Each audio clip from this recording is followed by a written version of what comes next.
कहानी शुरू होती है एक ऐसे शहर से जहां सुरक्षा इतनी कड़ी थी कि आम लोगों को भी सांस लेने से डर लग रहा था।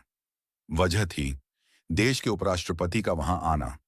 चार काले एसयूवी शहर की सड़क पर आगे बढ़ रहे थे और उनके चारों तरफ सुरक्षा बल हथियारों के साथ तैनात थे। हर जगह बैरिकेड, हर जगह रोबोटिक कैमरे और हर जगह तनाव भरी हवा। सब कुछ सामान्य लग रहा था, लेकिन एक चीज जिसे किसी ने महसूस नहीं किया, वह था आने वाला तूफान। काफिले के रास्ते के पास एक गंदे कपड़ों में अपने आप में खोया हुआ एक बेघर जैसा आदमी खड़े ध्यान रहा था। वह झुका हुआ था, मानो कुछ उठा रहा हो। एक सुरक्षा अधिकारी उसके करीब गया और उसे आगे बढ़ने को कहा, लेकिन वह आदमी हिला भी नहीं। अधिकारी को शक होता है, लेकिन इससे पहले कि वह कुछ कर सके, बेघर आदमी अचानक अपनी फटी जैकेट जमीन पर फेंक देता है और अगले ही पल वह पूरा ब्लैक टैक्टिकल गियर में बदल जाता है। उसके हाथों में हथियार और एक विस्फोटक चिप। वह बम काफिले के तीसरे वाहन पर चिपका देता है और उसी क्षण शहर के दूसरी तरफ सिटी हॉल में भी जोरदार धमाका हो जाता है। गोलियां चलने लगती हैं, लोग चीखते हैं और पूरा सुरक्षा तंत्र मिनटों में बिखर जाता है। जिस हमले को रोकने की तैयारी सालों से चल रही थी, उसे अंजाम सिर्फ कुछ सेकंड में दे दिया गया। अफरा तफरी के बीच एक एजेंट ट्रॉय को उसके गंभीर रूप से घायल साथी एक धातु का केस थमाता है। यह कोई सामान नहीं था, यह था देश का सबसे खतरनाक और सबसे गुप्त उपकरण, न्यूक्लियर फुटबॉल। यह वही डिवाइस था जिसके जरिए देश के परमाणु हथियार सक्रिय किए जाते हैं। दुनिया में सिर्फ 4 लोगों को इसकी पहुंच है और अब इसकी जिम्मेदारी ट्रॉय के हाथों में थी।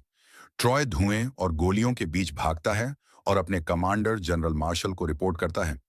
मार्शल उसे आदेश देते हैं कि वह फौरन एक गुप्त सुरक्षा गृह नंबर 5102 पर पहुंचे। यह जगह सिर्फ चुनिंदा एजेंटों को पता होती है। सुरक्षा गृह पर पहुंचते ही ट्रॉय राहत की सांस लेता है, क्योंकि कुछ और एजेंट भी वहां पहुंचने लगे थे। उनमें ओविन नाम का एक एजेंट और उसका साथी भी था।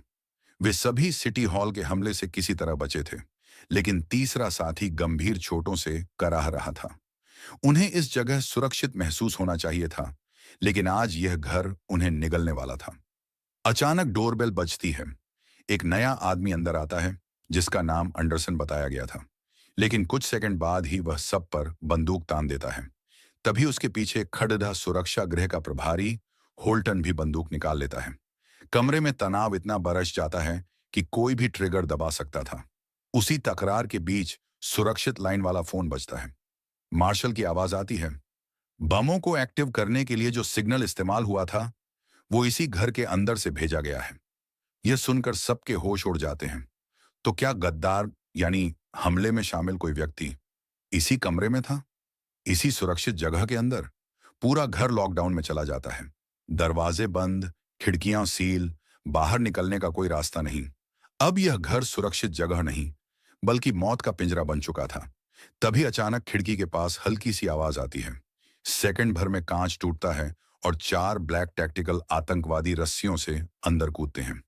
इतना प्रोफेशनल हमला था कि किसी को हथियार पकड़ने का भी समय नहीं मिला। गोली, धुआं, चीखें, सब एक साथ गूंजने लगता है।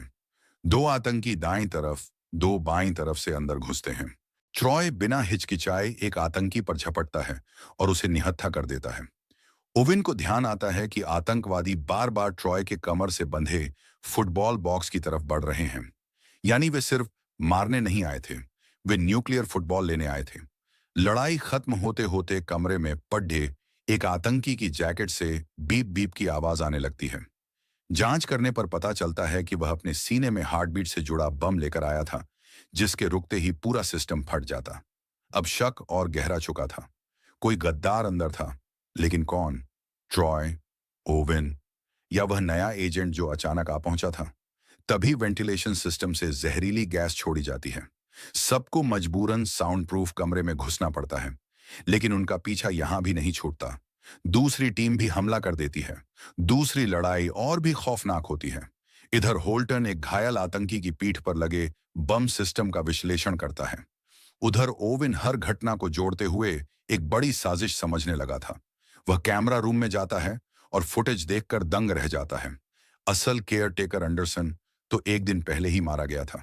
यानी जो आदमी उनके साथ बैठा था, जो भीतर से मदद कर रहा था, जो बार बार निर्देश दे रहा था, वह एक भेष बदलकर आया आतंकवादी था। ओवेन जैसे ही यह सच बताने दौड़ता है, उसे उसी नकली एंडरसन द्वारा गोली मार दी जाती है। अब असली खेल शुरू होता है। वह नकली आदमी अपना असली नाम बताता है, इलाइजाह केन। वह कहता है कि वह एक अत्यधिक राष्ट्रवादी संगठन का लीडर है, जिसका मकसद है अमेरिका को खुद उसके ही परमाणु हथियारों से घुटनों पर लाना। वह ओवेन को पकड़ता है और उसके चेहरे को C49 आइरिस स्कैनर के सामने रख देता है।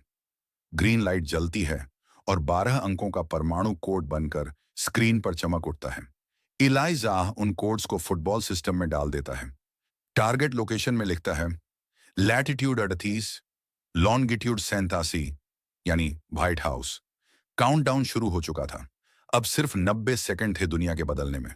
इलाइजाह ओवेन को मारने के लिए भेज देता है, लेकिन ओवेन एक आतंकवादी की छुपाई हुई बंदूक निकालकर सबको मार गिराता है। वह नीचे आता है और इलाइजाह से उसकी अंतिम लड़ाई होती है। हाथापाई, गोली, दीवारें टूटना, चीखें, सब कुछ एक ही कमरे में। आखिरकार ओवेन इलाइजाह को मार देता है, लेकिन काउंटडाउन अभी भी चल रहा था। स्क्रीन पर सिर्फ कुछ सेकंड बचे थे। ओवेन घायल शरीर के साथ रेंगते हुए कंट्रोल पैनल तक पहुंचता है। काउंटडाउन 10, 9, 8। वह खून से भीगा हाथ पैनल पर रखता है। 7, 6, 5। उसे अपने साथियों की बातें याद आती हैं।